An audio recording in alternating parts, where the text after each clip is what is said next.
dominical.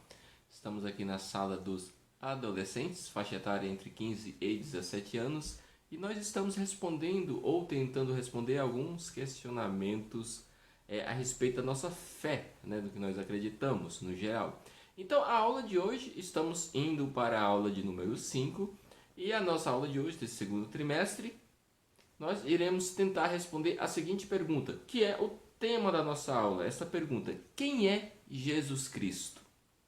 Você já parou para pensar quem que é Jesus Cristo?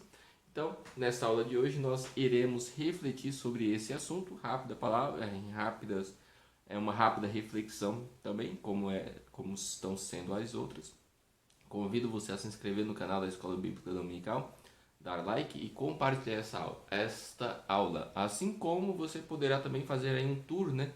Maratonar o canal da EBD e ver aí os outros assuntos de outras aulas de outros professores que são realmente bastante interessantes também. Então vamos lá, nós iremos tentar pelo menos dar um norte da resposta de quem é Jesus Cristo, o nosso grande Salvador.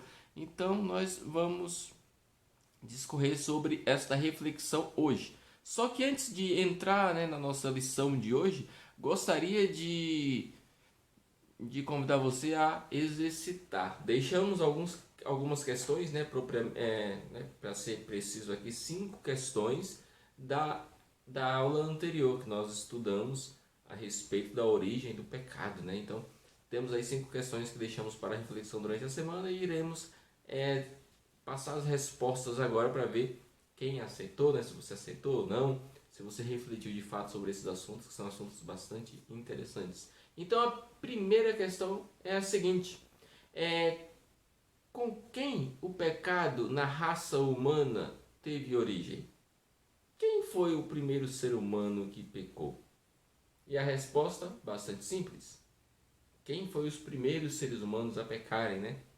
Foi Adão e foi também Eva. Então, os seres humanos que pecaram foram Adão e Eva. Esses aí foram os que iniciaram o pecado e começou toda essa história de pecado na humanidade. Iniciaram o pecado humano, tá? Porque o pecado iniciou, né? Não foi com o ser humano, não foi o homem que criou o pecado e também não foi Deus, tá? Ok?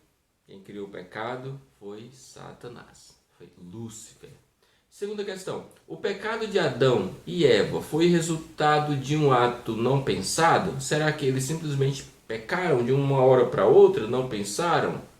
Não, foi resultado de uma escolha. Adão e Eva, eles ouviram a serpente e quiseram também ser igual a Deus, ser semelhante a Deus, e aí houve uma conquista do pecado, né? Satanás convenceu Adão e Eva que eles seriam igual a Deus e eles escolheram desobedecer a Deus. Então, o resultado do pecado. O pecado de Adão e Eva, ele não foi um ato impensado, foi um ato pensado, porque eles queriam ter mais conhecimento, né, e conhecer o que não deveriam conhecer, que no caso o pecado é a maldade. Terceira pergunta: o que é pecado? A pergunta retórica aqui, e a resposta também muito simples, muito objetiva: pecado é errar o alvo. Falamos sobre esse assunto. 4. Como o profeta Isaías retrata o pecado? Ele retrata como uma lepra incurável, né? E quinta questão: qual a advertência pastoral, né? Ou qual a advertência a respeito do pecado que devemos encarar? Nós deixamos aí algumas dicas sobre como nós devemos lidar com isso. E uma possível resposta, né? Essa é uma resposta que você pode também aí moldar a sua situação. Continue matando o pecado ou ele irá matar você. Ou seja, a advertência pastoral para o pecado é que nós não devemos ter uma vida de prática de pecado. Temos que fugir do pecado para que o pecado não nos pegue, não nos envolva. Então, essas são as questões passadas e a nossa lição de número 5, nós iremos responder a esta pergunta: quem é Jesus Cristo? Então vamos adentrar esta incrível aula. João capítulo 1, versículo 1 fala assim: no princípio era o verbo, e o verbo estava com Deus, e o verbo era Deus. Olha que texto lindo, já inicia aqui falando quem é o nosso Jesus.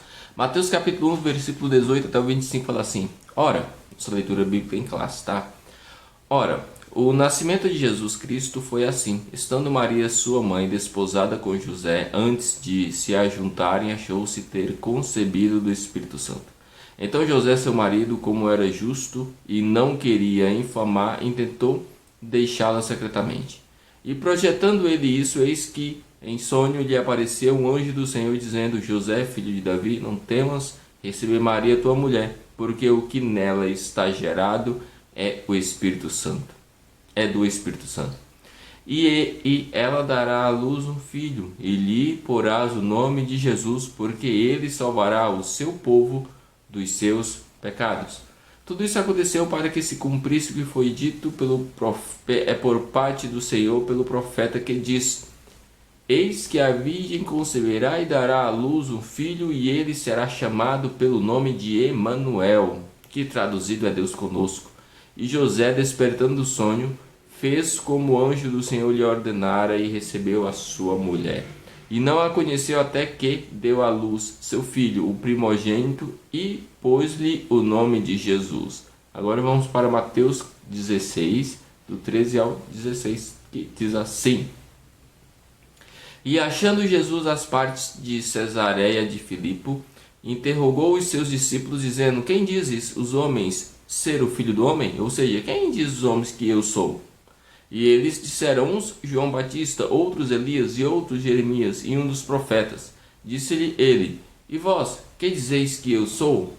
E Pedro, Simão Pedro, respondendo, disse: Tu és o Cristo, o Filho do Deus vivo. E posteriormente Jesus fala para ele que quem te revelou isso não foi carne nem sangue, mas foi o Espírito de Deus. Ou seja, Jesus é o Filho de Deus, é o nosso Salvador, é o Deus encarnado, que se encarnou por nós. Na lição de hoje nós estudaremos justamente sobre esse assunto, sobre cristologia, se fosse pensar em numa definição teológica para o nosso estudo de hoje. Obviamente, lembrando que nós não iremos esgotar todo o assunto, porque esse é um assunto gigantesco, estudar a respeito de Jesus. E Jesus tem muitas e muitas variáveis para serem estudadas, Então vamos aqui apenas pincelar algumas situações. Pessoa de Jesus Cristo, pessoa e obra de Jesus Cristo. Uma das declarações mais importantes do cristianismo é a afirmação de que Jesus Cristo é verdadeiro homem e verdadeiro Deus. A pessoa de Jesus Cristo, a sua obra, ele aponta e ele é um verdadeiro homem e verdadeiro Deus. Esta é uma das declarações fundamentais do cristianismo. O cristianismo, ele entende isso, que Jesus, ele viveu aqui na terra como homem, mas ele era Deus, como ele continua sendo Deus, mas ele não é mais agora um simples mortal como viver aqui. Ele seria chamado de Emanuel, que é Deus conosco, ou seja, Deus está no meio do homem, entre os homens, a Mateus 1:23 que nós lemos. Ou seja, o Deus Jesus Cristo, Deus Criador, envia seu Filho Jesus aqui, e agora esse Jesus que nasceu de Maria, virgem, lá, até então virgem, claro, porque depois ela teve sua vida normal, conjugal com José.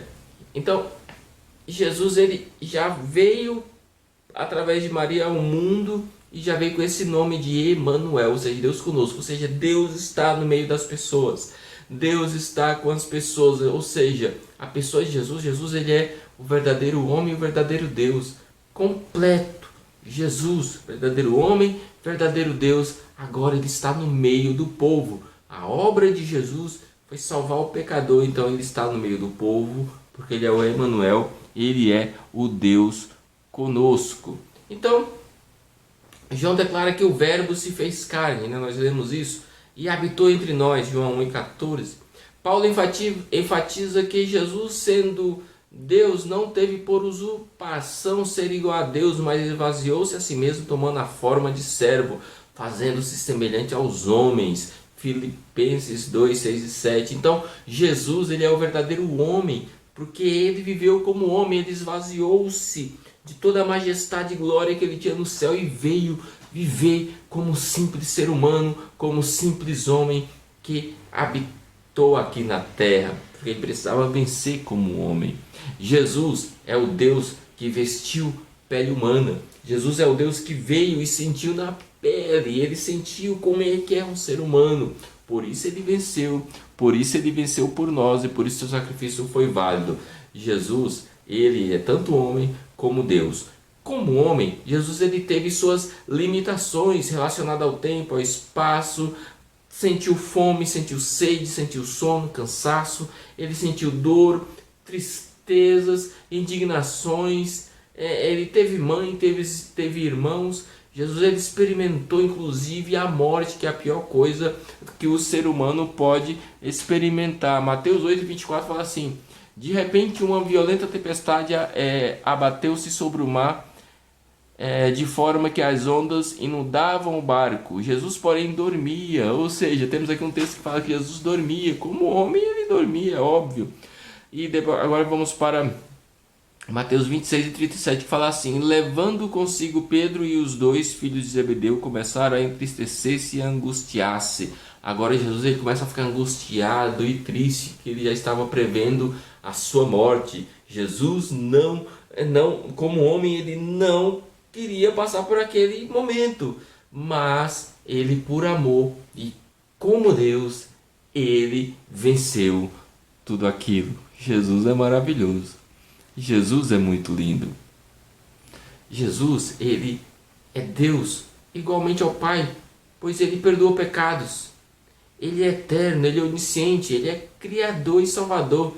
Ele é o Jesus poderoso. Jesus Cristo, ele tem toda a onisciência. Ele é plenamente Deus. Porque para ele, por ele, para ele são todas as coisas, já disse o apóstolo Paulo. Colossenses 2:9 fala assim: pois em Cristo habita corporalmente toda a plenitude da divindade. Em Cristo habita corporalmente toda a plenitude da divindade. Apocalipse 1:8 fala assim: eu sou o alfa e o ômega. Isso Jesus falando. Diz o Senhor Deus, o que é e o que há de vir, o Todo-Poderoso. Isso é Jesus falando para João, na visão lá na ilha de Patmos. Ou seja, Jesus se colocando como verdade, não se colocando, mas Jesus assumindo a sua identidade divina, de verdadeiro Deus, de ser poderoso, magnífico e misericordioso além de tudo isso. Jesus é um Deus encarnado. É um Deus maravilhoso. Jesus ele é lindo. E ele veio aqui cumprir uma profecia que aconteceu lá no Jardim do Éden ainda. Após o pecado de Adão e Eva, né? Isso lá em Gênesis 3:15 que fala assim: porém inimizade entre você e a mulher, entre a sua descendência e a descendência dela. Isso Jesus falando para a cobra. Ela lhe ferirá a cabeça e você lhe ferirá o calcanhar. Ou seja, Jesus pisou na cabeça da serpente, esmagou na cruz do Calvário. Agora, o calcanhar de Jesus foi ferido quando Jesus morreu, porque Satanás pensou que ia vencer ali. Só que Jesus ressuscitou. A história é diferente.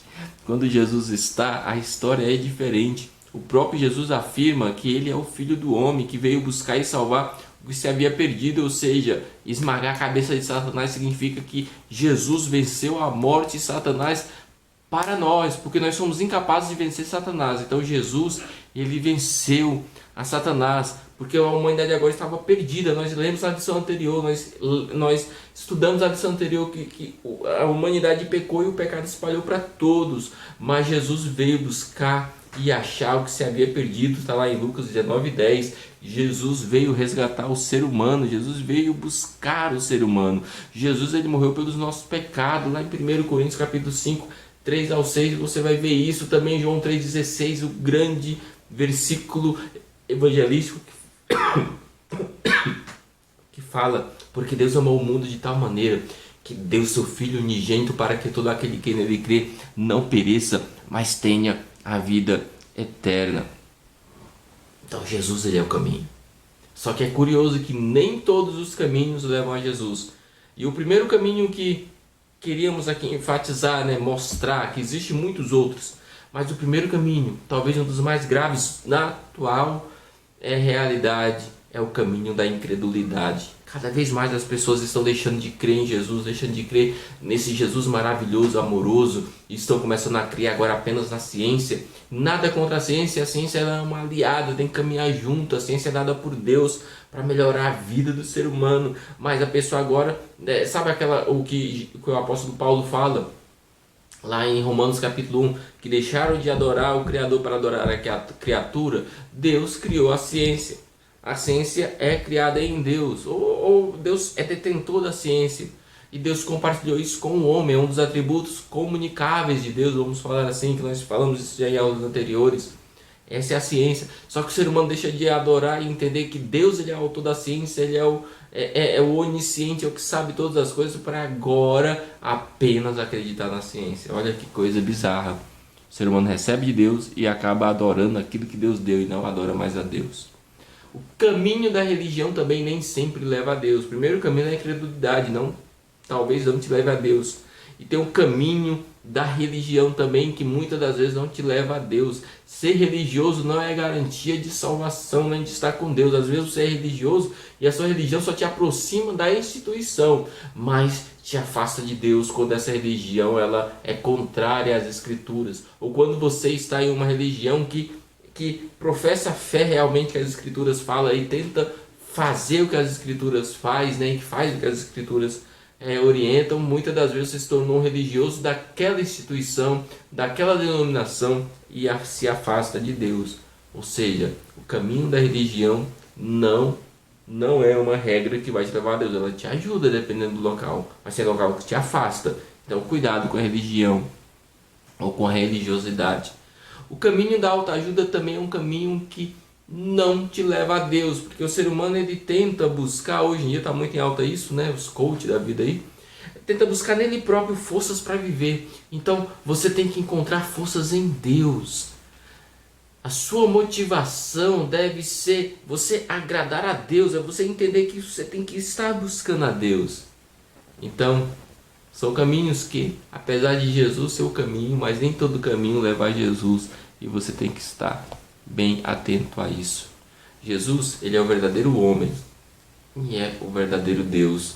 Ele é o Salvador da sua e da minha vida, e temos que seguir no caminho correto para alcançá-lo. Amar a Jesus é a sua melhor escolha. Amar a Jesus e buscar a Jesus é a sua maior escolha. Crer e amar Jesus não é um ato de anti-intelectualismo, não é um ato de burrice, digamos assim, mas é uma demonstração de exercício pleno das faculdades mentais, onde o homem, tocado e convencido pelo Espírito Santo, reconhecendo sua condição de pecador, rende-se inteiramente e incondicionalmente à graça maravilhosa de Deus revelada pela obra de Jesus Cristo. Ou seja, o homem buscando a Deus, ele é um ser inteligente e sábio. Você precisa de muita mais fé para acreditar que do nada veio tudo, do que acreditar que existe uma potência espiritual e eterna, inteligente, que criou tudo. Jesus é maravilhoso. Jesus Cristo é o Deus encarnado que veio e morreu por todos nós. Jesus Cristo é o Filho do homem, é o Filho de Deus que viveu na terra como homem. Jesus Cristo, ele é aquele que quer o seu melhor, quer te salvar e te abençoar. Que Deus te abençoe. Que a aula de hoje possa fazer efeito em seu coração. Que você venha querer conhecer Jesus pessoalmente e ele entrar em seu coração e mudar a sua vida. Então, para que não fique, você não passe a semana ocioso, como sempre nós fazemos, vamos lá. Vamos deixar algumas questões para você refletir e tentar trazer uma resposta para nós na próxima lição. Você pode pegar a lição e tentar responder baseado na lição. Obviamente, tem que responder baseado na lição. Tá? Mas você pode usar também fontes externas que tragam a mesma resposta ou uma resposta aceita para as perguntas. A primeira questão é a seguinte: qual é a declaração mais importante do cristianismo bíblico e histórico? O que é a declaração que baseia o cristianismo? Qual que é a mais importante? Segunda, qual era a missão de Jesus na Terra? Para que Jesus veio na Terra mesmo? Nós falamos sobre isso também. 3, quais são os 3 caminhos percorrido pela humanidade alienada e carente de Jesus, os caminhos, nem todos os caminhos te levam a Jesus. Nós falamos de alguns caminhos. Quais são esses caminhos que nós falamos? 4. Segunda lição, qual o desafio de cada dia? O que nós somos desafiados? Essa é uma pergunta mais pessoal. E por último, quem é Jesus para você? Espero que você reflita sobre esta aula. Entenda que Jesus, Ele é o teu Salvador e Ele quer morar em seu coração e em sua vida e mudar o teu ser. Que Deus em Cristo te abençoe. Que Deus te abençoe e tenha uma excelente e uma ótima semana. Até a próxima semana, se assim Deus permitir.